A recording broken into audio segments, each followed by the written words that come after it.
Yeah. Mm-hmm. Hello, good morning. Good morning, Facebookers. If you're in Australia, of course, if you're anywhere else in the world, greetings for your time of day. This is Karen Bartle from Cherry Hive, Blossoming Confidence for Business Women. And the idea with this show is that we, share tools, techniques, tips, technology, and most important, talent. We have some wonderful women on this show who share the great things that they do. Whether it's working in their own practice or whether it's, we've had some great people, some people who talk about how to communicate better, people who talk about how to build great emotional videos that connect with your audience. We've had superb people who've overcome some, pretty difficult things in their life in order to get to where they are right now, in order to be able to help other people to do what they do right now. So this is a show that you must tune into. If you're not already a member of Cherry Hive, Blossoming Confidence for Business Women, of course, it's only for business women. So if you're a fella and you're not a woman in business, then obviously it's not the group for you. But still connect with me because I've got a lot of things going on. So if you want to connect with me otherwise, that's fine. Connect with me, come into the show, and you may come on an interview and be able to talk about your business and what you do. So today my guest is a holistic business and leadership coach. She's been featured, one of 15 business leaders who's been featured in a book called Fit for Purpose Leadership, which is about 15 high-performing leaders who basically share their thinking and their advice about leadership. There's a lot of chapters in there, and one of the chapters is an article by my guest today, who's Robyn Wilson, and she is going to talk to us today about some of the things that she gets up to, what her journey is so far in terms of what's got her to where she is right now, and to, maybe share some advice and tips for you guys if you want to be better leaders in your business or in your area of expertise, Maybe Robyn's got some good advice that you can get today. So don't forget, below is to share your comments. You can ask questions. Robyn may not be able to see or hear those, but what I will do is I will put them up on screen and we will share them together. Don't forget to like. If you like what you see, like it and share it, because that's what we want to do. We want to get this thing on the road, and we want to get people to know about how they can be better business women to create successful businesses. So here we go. I'm going to invite my guest in today. And so welcome to Robyn Wilson. Good morning, Robyn. How are you? Good morning, Karen, and listeners and viewers. Very well, thank you. Awesome. So tell us where you are right now. Well, I'm in a little village about 30 minutes northwest of Hobart in the Derwent Valley, right beside the beautiful Derwent River called New Norfolk. Awesome. And I've been on a bit of a 5-year journey to get here. Oh, and while I'm here, I'm going to promote Tassie Jewellery, made in Tasmania. I'm a brand partner for Oh, just Tasmania, a moment. Let me get that on the big screen. Hang on a moment. Aren't they beautiful? Oh, let me take that. Tasmanian myrtle. Awesome. But there's lots and lots of beautiful things here in Tasmania. Yeah, it's got a lot of good things going on down there. The weather's not so great right now, eh? Because it's your winter down there. I love winter. You do? I spent 20 years in Townsville, and I've consequently been moving south. I'm pretty close to the Antarctic now. I've been on a 5-year journey moving south. But I was born in Ipswich, west of Brisbane, and I do remember lots and lots of cold winters, and my father loved fishing, and he used to drag us down during the winter season to stand on the freezing cold beaches and watch him fish at night for tailor. So I kind of have this liking for winter clothing, and I saw the snow yesterday here in Hobart. It was so exciting. This is what I'm here for, so that I can see the 4 seasons. And I drove up, and the last time I saw snow was probably 25 years ago in Europe. Even though I was close to it in Sydney and Melbourne and New South Wales, I didn't actually go. So that was just, and it's school holidays, so the place is crowded, but snow, you can see it driving along the highway on Mount Wellington. It's very exciting. Wow, if you've never been to the UK, Robyn, you would love it, yeah. Especially in I winter time. have.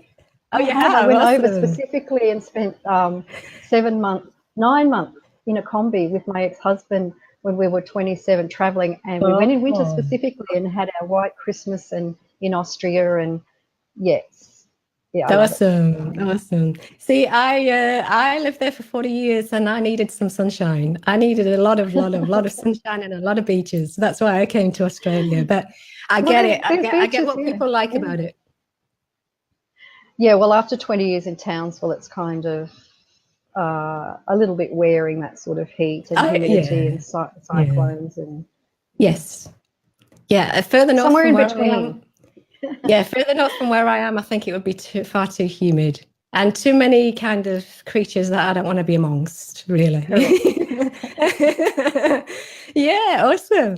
So, so you are now working as a business and holistic business and leadership coach. So tell us a bit about how you got to doing that. Like, what was your interest and what led you to or inspire you to be in that role?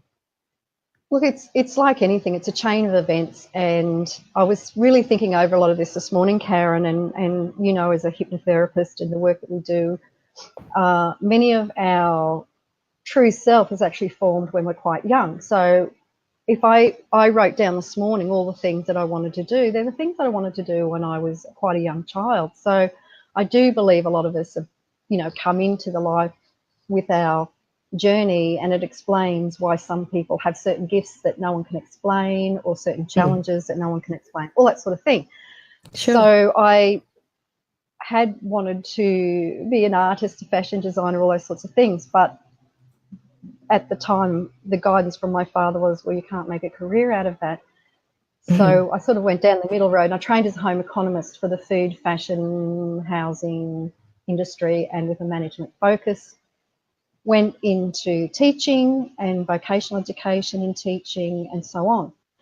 And that worked well while I had children and family, and I went into management in school education very quickly and had a career in that sort of thing, but always with the goal to move into higher education, corporate, and to study a master's. So on that journey, I left Townsville 5 years ago, and all the children had left home at that stage, and a job came up in LinkedIn, and it was for a national compliance manager, but they needed to have a vet in schools knowledge, and I went, no, this is for me.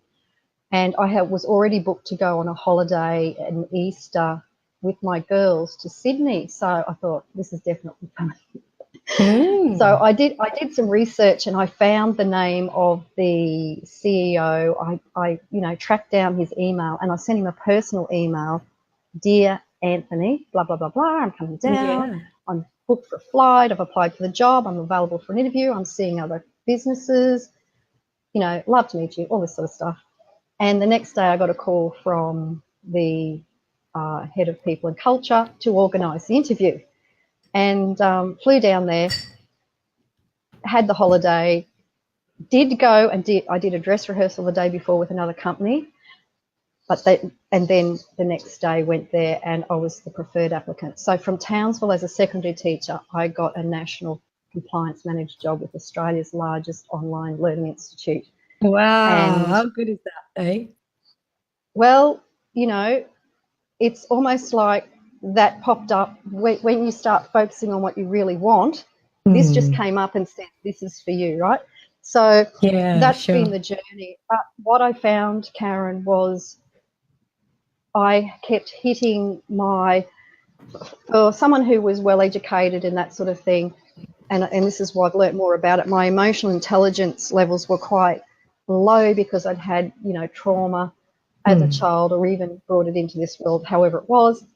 I knew that I had challenges around certain types of people and so on, but they were my challenges, and Sure. I couldn't progress. I was training people to then come in above me and all this sort of thing, and I thought, I've got to do something about this.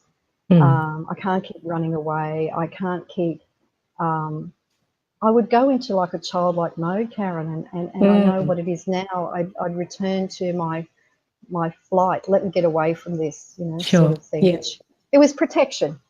Sure. Yeah, And absolutely.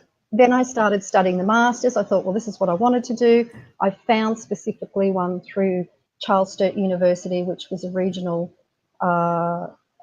New South Wales university. So that clicked with me because I'm a regional sort of person, and started studying by distance. And I left that role and then went out into on my own, and I did course writing. I was doing two jobs at the same time. I was privately working, doing course and content writing, and then moved over into coaching and got another position and cracked the six-figure salary, although I realise it's probably only half of what the men in that were getting. Well, you know what, Karen, when I went from being a teacher in a structured organisation and I went down for this interview for the first job, I had no idea you had to negotiate a salary. I just thought, yeah, they're just going to pay me.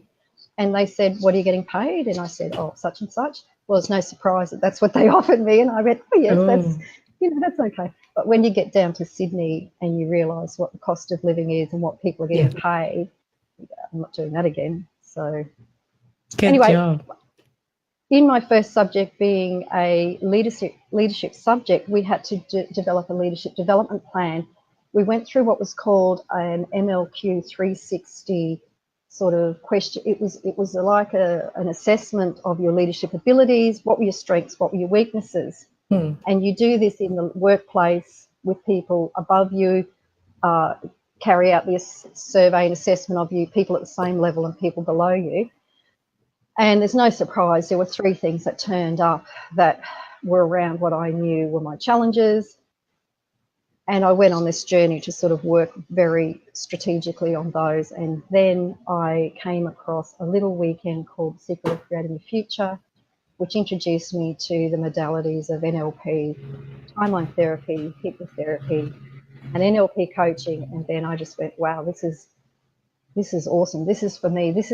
For me, I wanted to join together my art and science, and I'd always had this disconnection. And when I got into this, I went, bang, this is it. You know, I'd been teaching science, I'd been very creative, and I went, well, this is it. And then I went on this journey through practitioner, master practitioner, trainer. I've done, you know, years and years of sort of training in this area and working with people, and it's done everything that I needed to do for myself. And now I am now bringing this to all the people that I work with. So when I work with business people, I've got a very set framework, but we go back because I know you have to go back and really deal or dissolve or all those things that have happened in that early stage of your life where we're so exposed to everyone else. And then we go forward and then we sort of work towards creating everything that they want to do. And I'm just blown away. And you do this all the time, Karen, and you just get blown away and you sit there and you watch them and you go, oh, I've been through it, so I know, but it's when you watch someone do it in front of you, it's incredibly humbling, incredibly powerful. And you go, why isn't the rest of the world doing this? Absolutely. Why are we not doing this? So that's a very long sort of story, and I've been on a journey to find the place that I want to live, and here I'm in Tassie.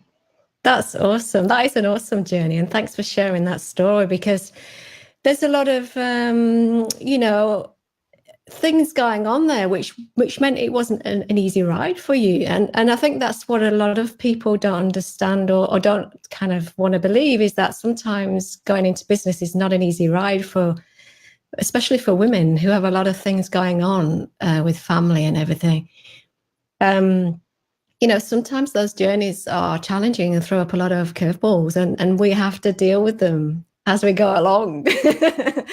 And so, you know, to be someone who is a six-figure earner and somebody who's at the top, you don't just get there overnight. You have to work at it to be at that level. Do you know, Karen, I've always been studying. I've always been doing a second job, even when I had family.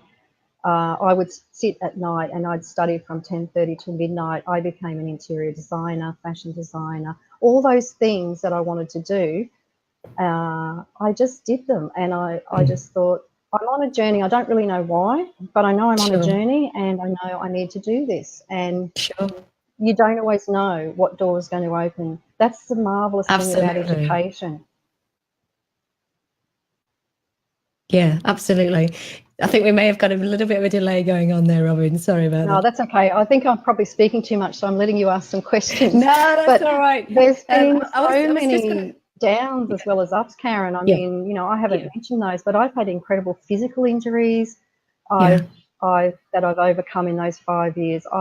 And I'll share with you, and I'll share with your listeners, I actually went into the mental health system 3 years ago.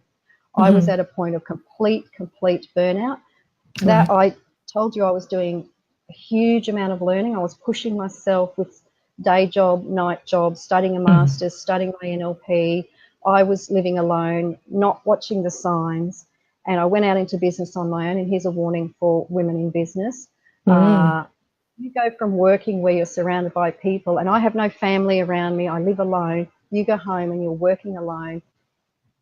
You do have to look after your mental health and wellness. And the great thing now is when I'm doing this again, I mean, we're much more connected now with all the Facebook groups, but I do a lot of work in co-working hubs. And so I search those out, and they're around, they're popping up in the countryside, they're popping up in the cities. So there's private ones like there's One Roof in Melbourne, who I'm a member of. There's there's a whole range of them, and they're great creative spaces, and they're catering for people like ourselves who work alone. And if you are living alone, you need to stay connected. And I know what it's like. I've gone from flying high to the very bottom, and people say you don't do things by halves, and I go, well, no. And that's unfortunately, I'm learning to get balance myself. That's been my challenge. But I have learned. I have been in mental health. Believe me, I walked away and walked into a hospital. And let me say, I wasn't like wanting to slit my throat or anything, but I had burnt myself to a crisp, and I had no one around me to see the signs until I physically dropped. And then I thought, I can't even look after myself. I can't feed myself. I would drop weight. So I spent 8 weeks getting back, and then a year following the guide, and even with everything I know, when I dropped below that point of not being able to look after myself, I just had to submit to that. And it was pretty scary. But what I want to say is you can come out the other side, and if you trust and follow all the things that you're meant to do, and, you know, I've got back on my feet and gone on further. But burnout, overwhelm is a huge thing for us to watch out for when we're working as entrepreneurs and business people. Absolutely. And that's really good of you to share that story, because I think it's not until you really hit that point that you kind of think, what the heck did go wrong here, and how did this happen? I mean, I've got all the skills possible that I could potentially have predicted this, or could have, you know, preempted this, and I could have done something different about this. But the thing is that we're so busy helping and being out there with other people that we often, the last person that we forget to look after is ourselves, right? Oh, correct. And I was that sort of person because I'd been in that mode as a teacher all my life. And this is where, and there was a really good story on this morning, and I'm jumping a bit, but one of my global goals is to work in transforming education and working with emotional intelligence with you know, students and teachers at the top end, so we don't have the problems we have. And I've been a teacher, you know, I've been burnt out. I've been the one that couldn't stop to eat, couldn't stop to go to the toilet, couldn't do that. You're doing 20,000 different things. So that, but also that was my pattern of behaviour that I've worked on to change as well. So, but it's that type of personality, and a lot of us who are caregivers, who are service givers, who work in the service industry are like that.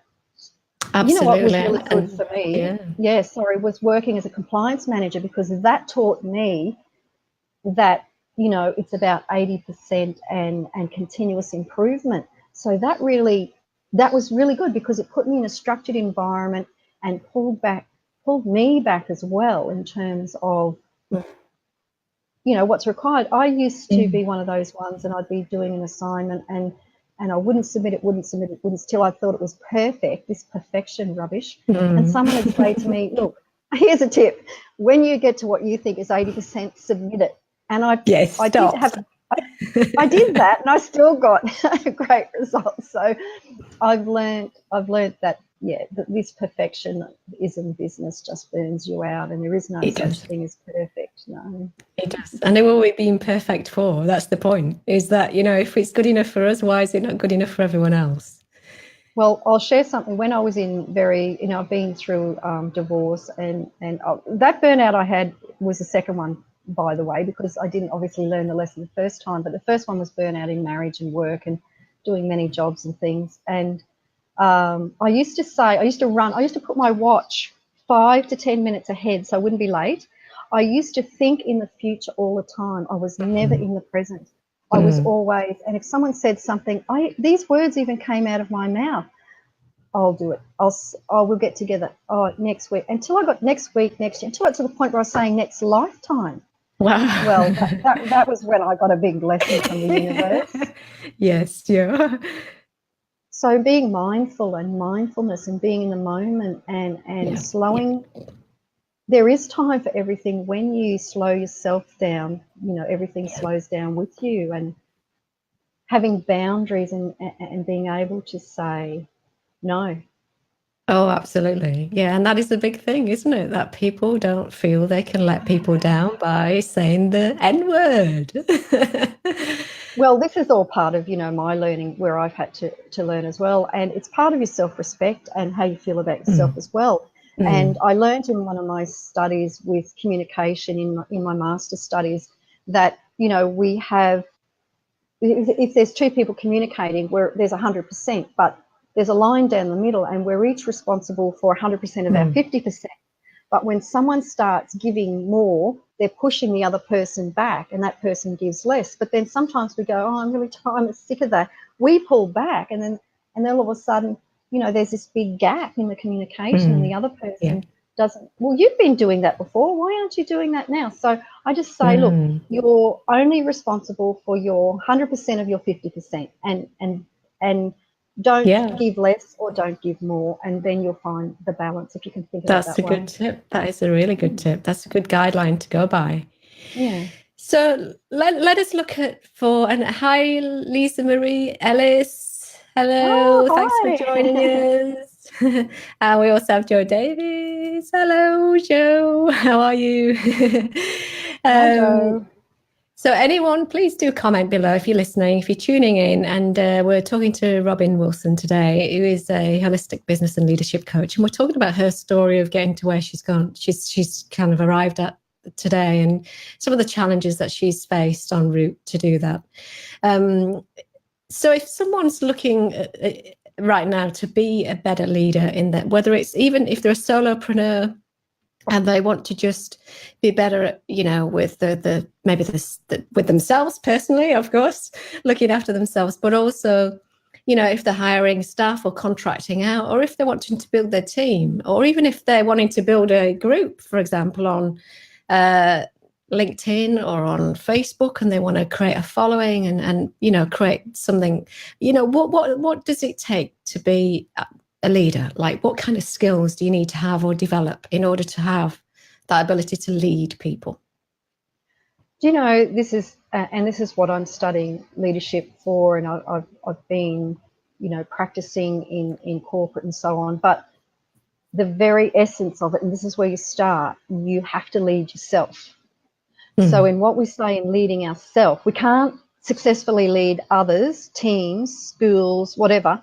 And this is why I kept hitting my boundaries, what I call I call it the glass chandelier, the glass ceiling, but in my terms, it's always been a female thing, the glass chandelier.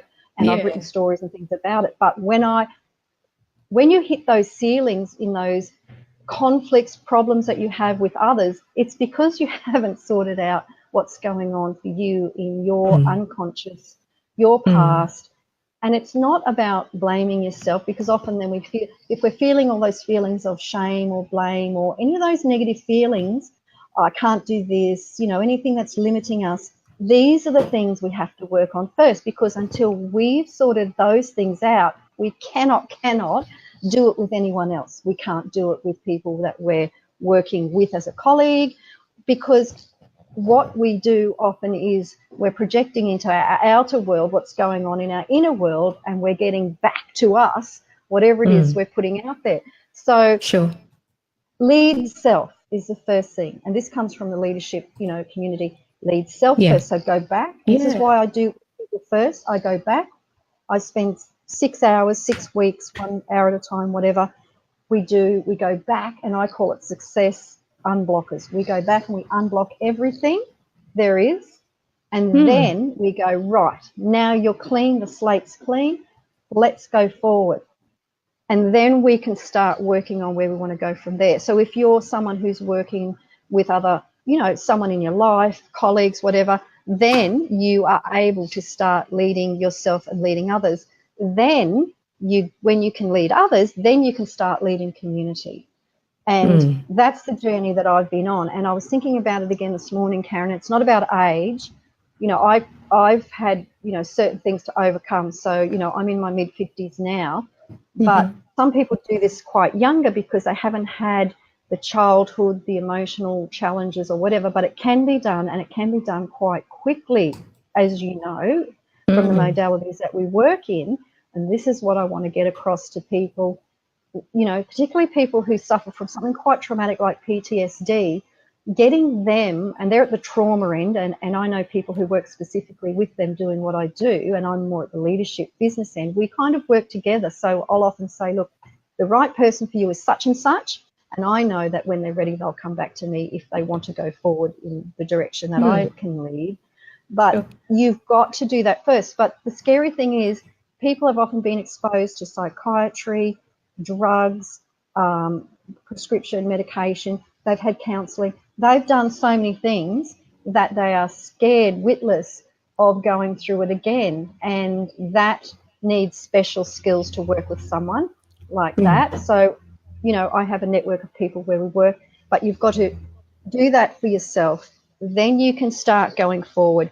And now I feel like I'm at the point where I can confidently work to lead community. So I'm still on a learning curve. I'll be learning all my life, but I'm not driven to learn 50,000 things at once, because I know that while that's great, it had huge negative consequences for me in my health. And also I realised when working with clients, and Karen, you would know this too, that they need time for what we call integration.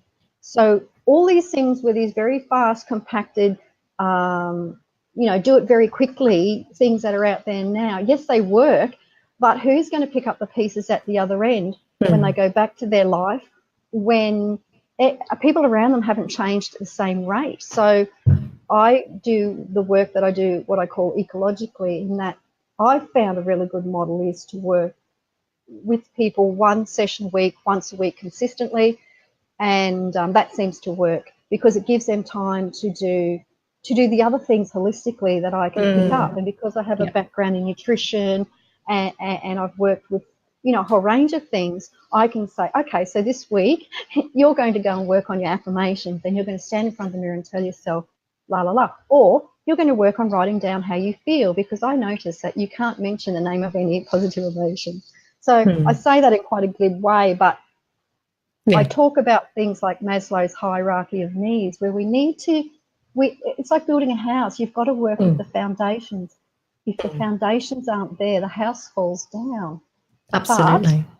But they're the times that we have the great learning. So that's how it is. Lead self, then you can go forward and lead others, and then you can lead community, and then you can start really creating some influence. So that's where I'm at in my midlife. And it all starts with the self. It all starts with the self. Look, always. You can go off and learn all those things that, the extra this, the extra that, and I've been on that journey. It's like next shiny object, but just focus. And even in couples counselling, anything, it's about working on yourself first. Correct. And then everything will change, and then you can do whatever you want to do. That's great. I just want to tell you that Kath Hardy has commented. Hi, Karen, Robyn. Kath's gorgeous.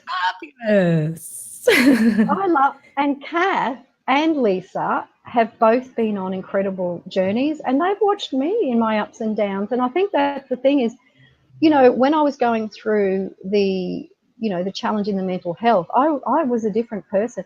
I cut myself off from everyone in my life. In fact, friends in Sydney sent the police to look for me out in the country.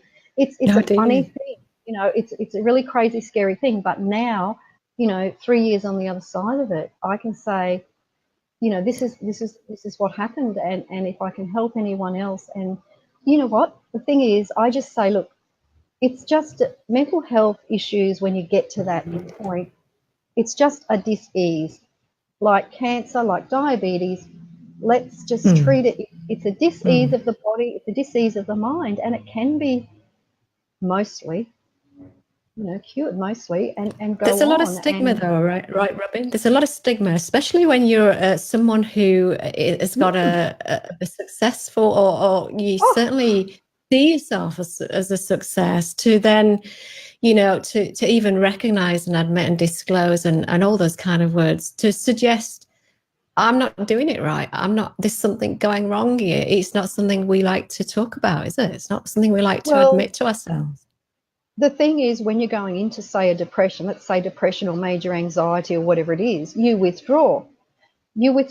And people just, you don't, it's a very, very strange thing. I mean, and I was functioning magically during the day. I was out in front of people, you know, doing my because I just go into trainer mode.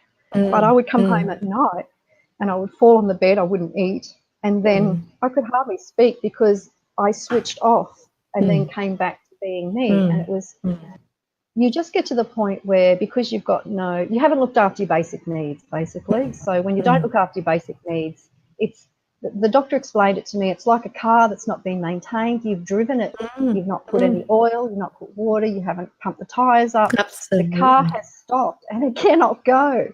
No. It can't go any further. And I remember saying to her, oh, no, but I've got to do this and I've got to do that and I've got to do something else. And she said, I'm telling you now, if you don't stop, it's going to get a whole lot worse for you.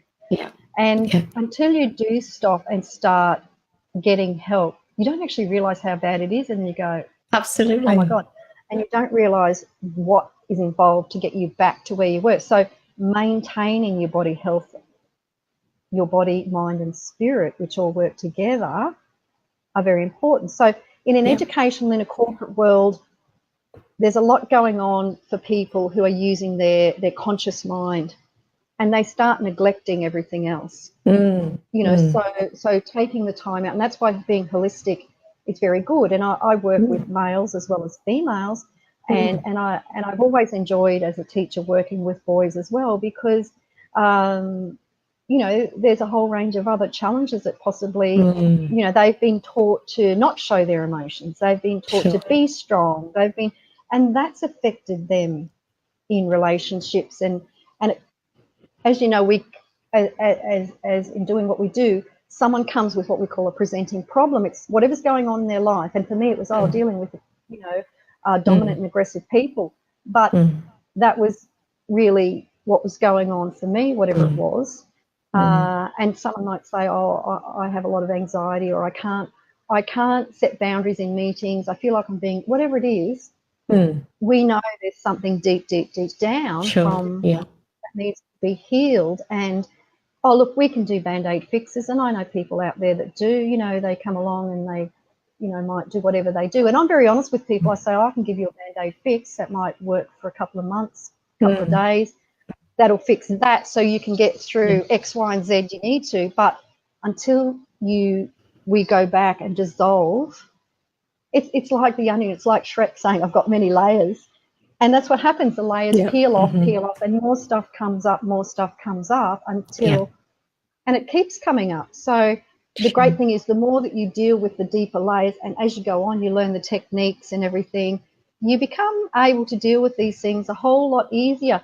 You're going to still get the curveballs thrown at you, but you have so much more inner strength, tuition, resources, ability to deal with it, that really makes your life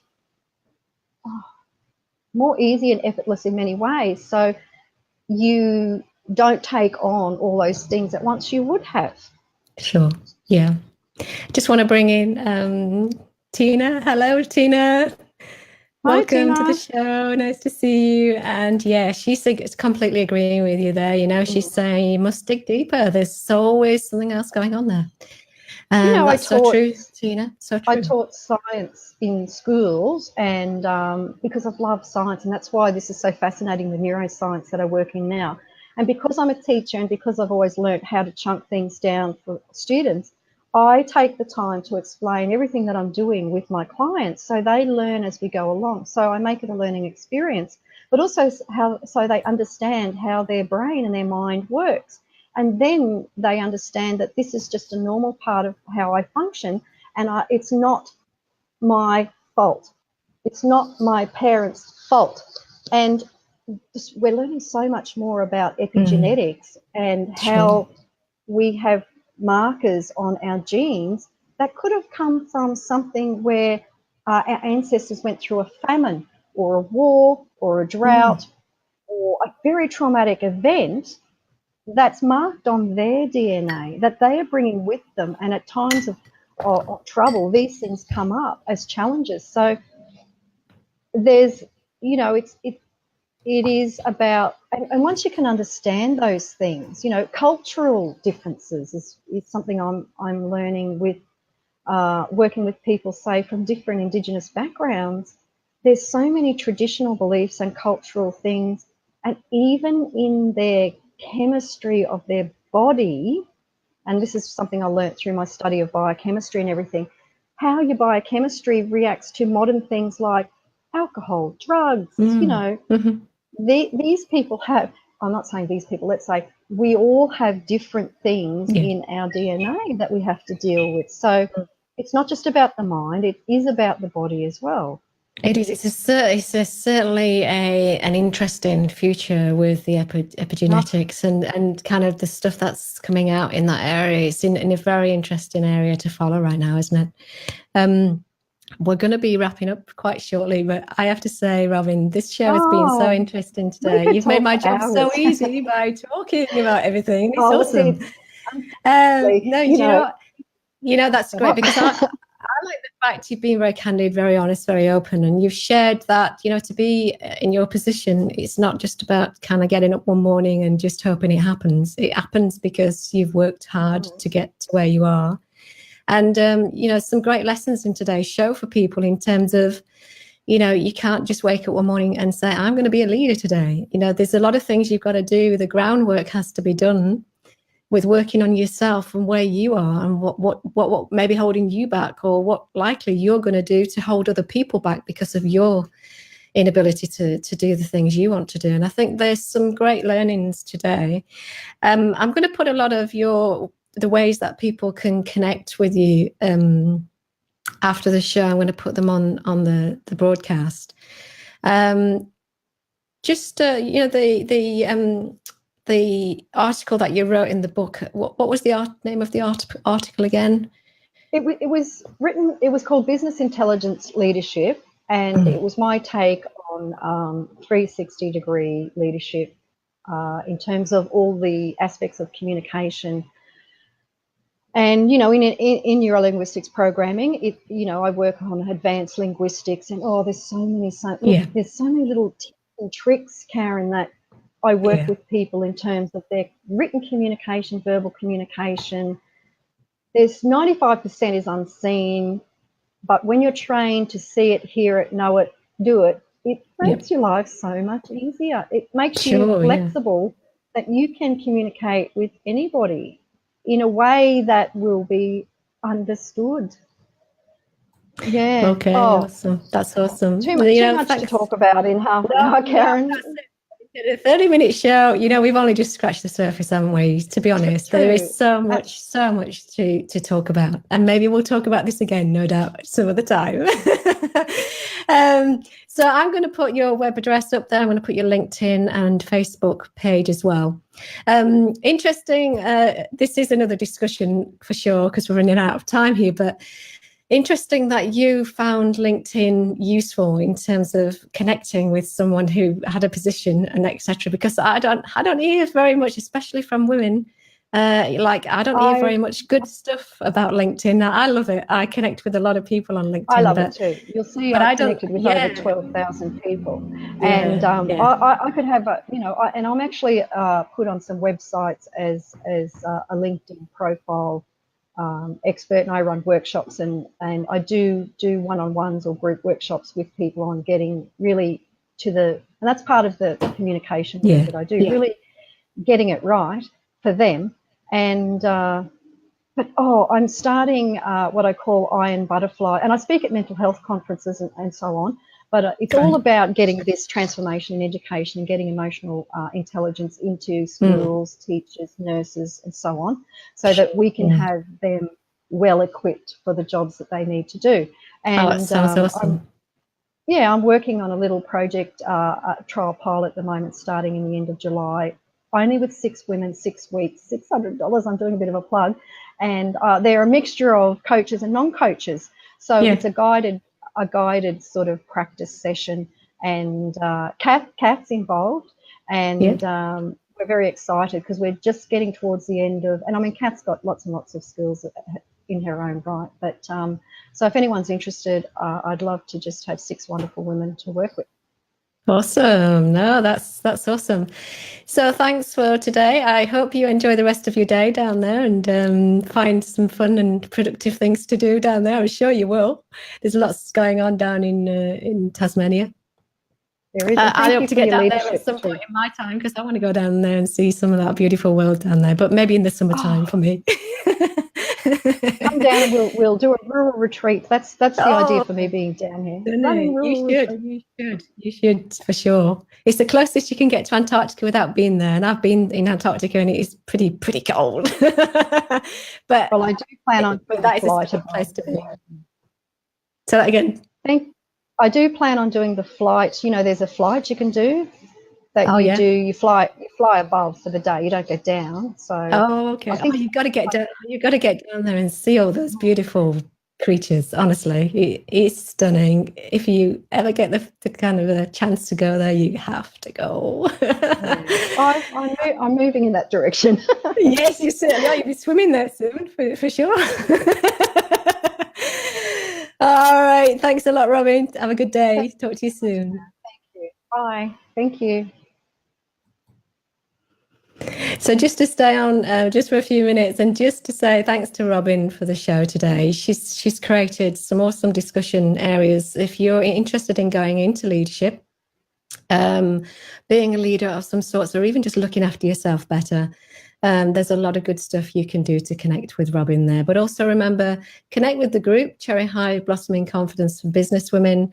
Make sure you get yourself in there and, talk to us, get some support, get encouragement, get inspiration, creativity, and, grow your business to the success you want it to be. So bye for now, and I'll see you tomorrow with another guest who's going to be talking to me about epigenetics in terms of nutrition and what is good and what is not good for you. So join us then. Bye.